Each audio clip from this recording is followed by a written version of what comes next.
ഞാൻ ഇവിടെ ചോദിക്കട്ടെ അല്ലേ? ഞാൻ സംസാരിക്കില്ല എന്ന് പറഞ്ഞു പാവം ബുദ്ധിമുട്ടുണ്ടാവും വിചാരിച്ചു. ഞാൻ പാവല്ലേ? സംസാരിക്കുമല്ലോ.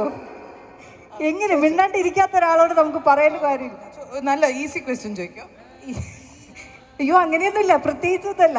ഇറ്റ്സ് ലൈക്ക് അവിടെ പോയ സമയത്ത് ഇത്രയും സ്പെഷ്യൽ പ്രോഡക്ട്സ് ഉണ്ട് ഇങ്ങനെയൊക്കെ കണ്ടെന്ന് പറയുന്നത് നമ്മൾ സഹേൽ സാറിൻ്റെ ഹെൽപ്പ് ഉണ്ടായിരുന്നു. ഏറ്റവും സ്പെഷ്യലായിട്ട് നമ്മളിപ്പം അവിടെ ഒരു ഫർണിച്ചർ ടൂർ പോകണമെന്ന് തോന്നണമെങ്കിൽ അതിനൊരു റീസൺ പറയാൻ പറ്റും. നിങ്ങൾക്ക് ഏറ്റവും സ്പെഷ്യലായിട്ട് തോന്നിയത്?